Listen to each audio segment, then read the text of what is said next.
tank crews suffer from cuts and grazes caused by shrapnel from bullet fragments, burns from the engines and exhausts, and confusion and exhaustion brought on by carbon monoxide poisoning and petrol fumes. I can only imagine the fear that these guys must have gone through, waiting to be hit by an artillery round. The fire that would then, of course, consume all the oxygen inside the tank. You're very much a sitting duck. You're a target as well, an active target for German gunners.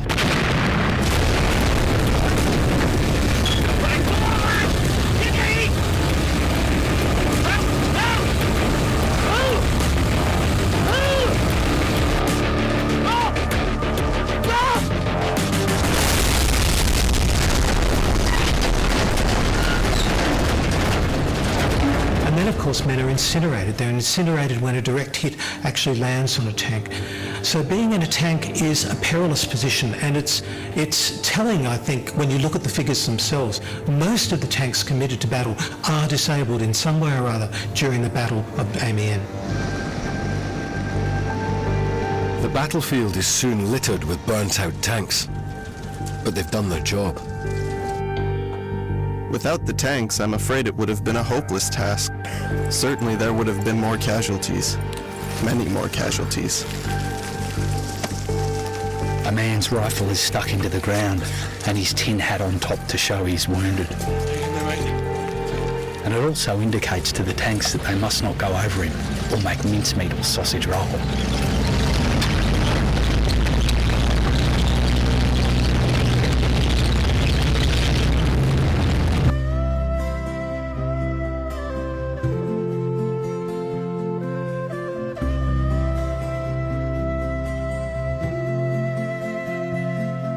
Well, how do you do, young Willie McBride? Do you mind if I sit here down by your graveside and rest for a while neath the warm summer sun? I've been walking all day and I'm nearly done. I see by your gravestone you were only 19 when you joined the Great Fallen in 1916. Well, I hope you died quick and I hope you died clean. Willie McBride, was it slow and upsy? Did they beat the drum slowly? Did they play the fife lowly? Did they sound the death march as they lowered you down? Did the band play the last post and chorus?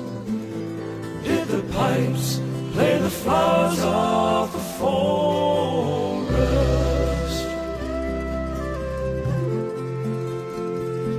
Did you leave her a wife or a sweetheart behind? In some faithful heart is your memory enshrined. And though you died back in 1916, is that faithful heart you're forever 19?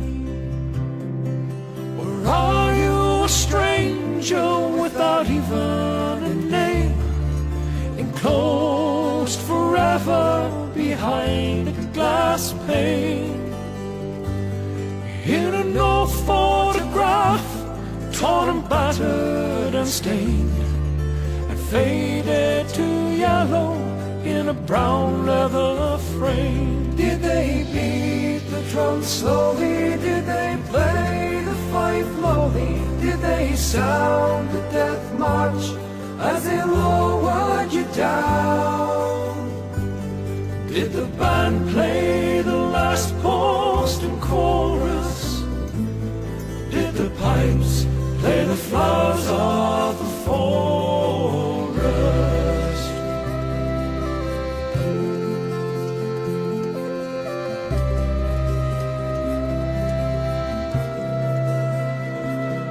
Now, Willie McBride, I can't help wondering why. Do those who lie here know why they died?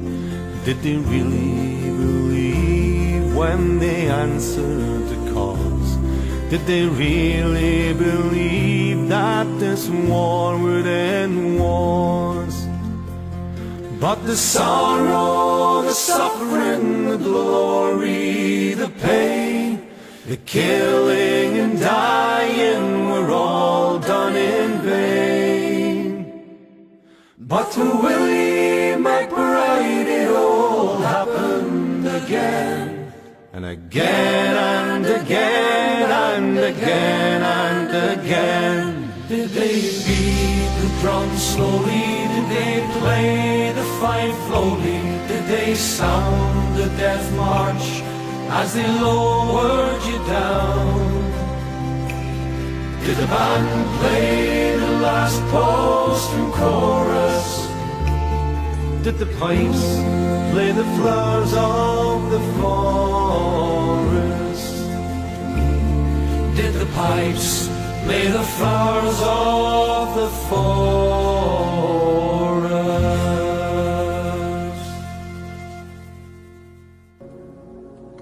For the Fallen by Lawrence Binion. With proud thanksgiving, a mother for her children, England mourns for her dead across the sea. Flesh of her flesh they were, spirit of her spirit, fallen in the cause of the free.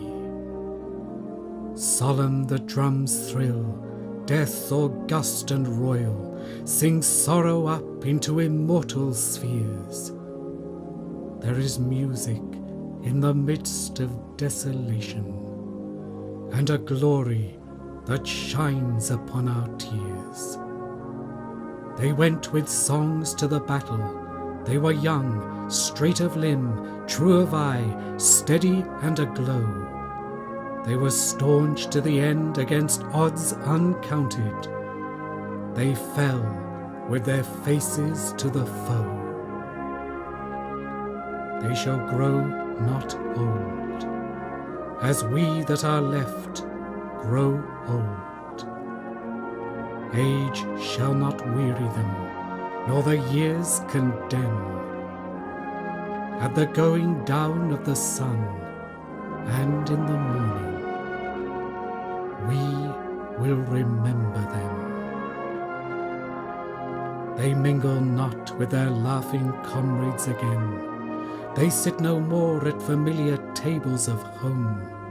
They have no lot in our labour of the daytime. They sleep beyond England's foam. But where our desires are and our hopes profound, felt as a wellspring that is hidden from sight, to the innermost heart of their own land, they are known, as the stars are known to the night, as the stars that shall be bright when we are dust, moving in marches upon the heavenly plain, as the stars that are starry in the time of our darkness. To the end, to the end, they remain.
If I should die, think only this of me, that there's some corner of a foreign field that is forever England.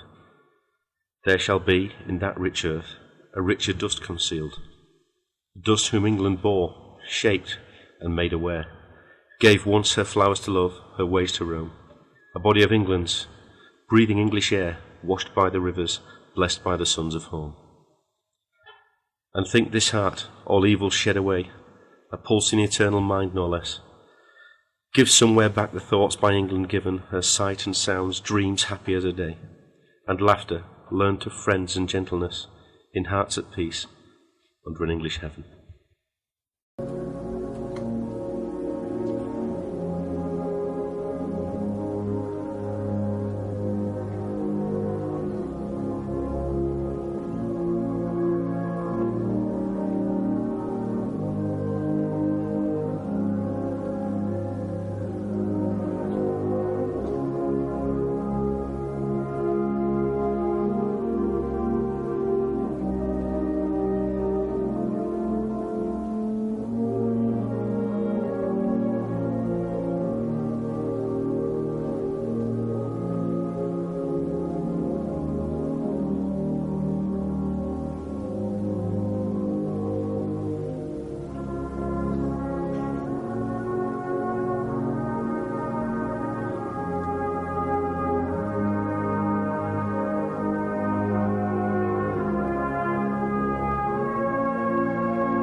If I should die, think only this of me, that there's some corner of a foreign field that is forever England. There shall be, in that rich earth, a richer dust concealed, dust whom England bore, shaped and made aware, gave once her flowers to love, her ways to roam, a body of England's, breathing English air, washed by the rivers, blessed by the sons of home. And think this heart, all evil shed away, pulsing eternal mind no less, give somewhere back the thoughts by England given, her sight and sounds, dreams happy as a day, and laughter learnt of friends and gentleness, in hearts at peace, under an English heaven.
So many lives just born to die, and who can give the reason why? A little child should pay the price, slain down by war through treachery and vice. So many times I've wondered why so many people have to die. For those few men who fight a cause that isn't mine and isn't even yours.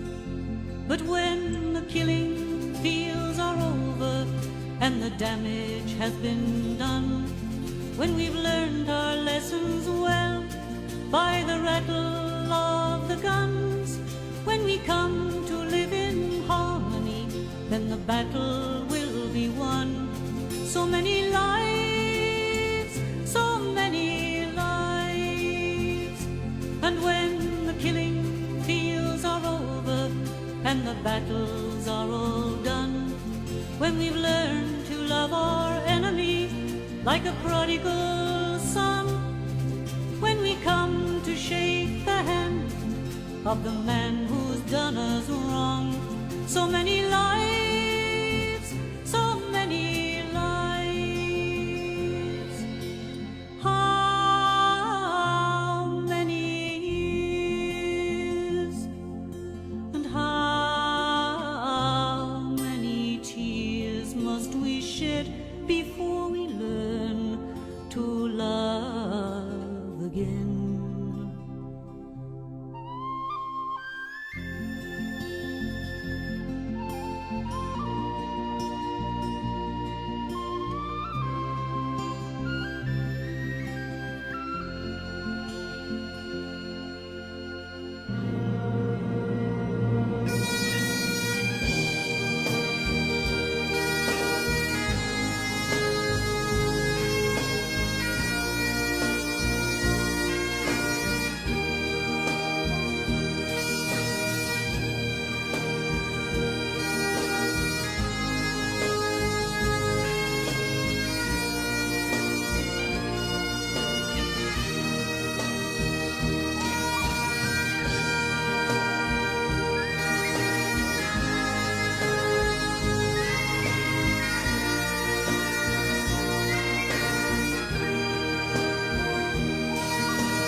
On the 31st of July 1972, the British Army launched its largest ground operation since the Suez Crisis of 1956. Over 22,000 British troops, supported by HMS Fearless, Centurion tanks and bulldozers, poured into Northern Ireland, determined to end the barricaded no-go areas in Belfast, Derry and beyond once and for all. In scenes reminiscent of a war zone and never seen before or since in the United Kingdom, the full might of the British Army's military hardware was deployed onto civilian streets as thousands of troops flooded into ordinary communities determined to reinstate the force of British law. Using previously unseen archive footage, Insight takes you inside the story of Operation Motorman and the Army's first real attempt to muscle the IRA out of existence and bring an end to the conflict. But as Motorman ended and the dust settled in December 1972, it was clear that the conflict was not going to end.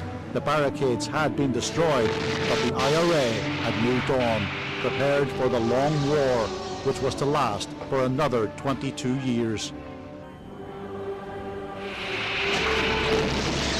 1972 was the most violent year of the conflict. Just 3 years on from their origins in street protests and riots in 1969, the Troubles had become a bloody fight between the IRA, the British Army and Loyalist paramilitaries. The year began ominously, with January seeing the deaths of 2 policemen in Derry being followed within days by the killings of 14 civilians on Bloody Sunday. As the shockwaves of Bloody Sunday reverberated, the killings continued relentlessly. The events in Derry were followed by the first Republican bombs in England at the Aldershot Barracks, a no-warning bomb at the Abercorn Bar, and the unfolding of a wider bombing campaign. By the end of the year, almost 500 people had been killed. My memory.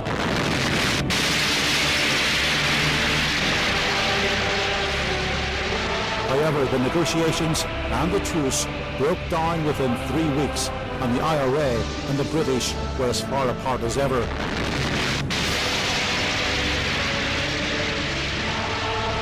The reaction of the IRA to the breakdown of talks was delivered on the 21st of July. Bloody Friday saw 9 people killed by 22 separate bombs in Belfast city centre. It was seen as one of the most shocking events of the conflict. Bloody Friday was also the event that galvanized Westminster into large-scale military action against the IRA and set the tone for the following 22 years of conflict. Since the beginning of the year, Stormont had failed, negotiation had failed, and the killings had intensified. Faced with a desperate and deteriorating situation, the British government turned to the army to defeat the IRA.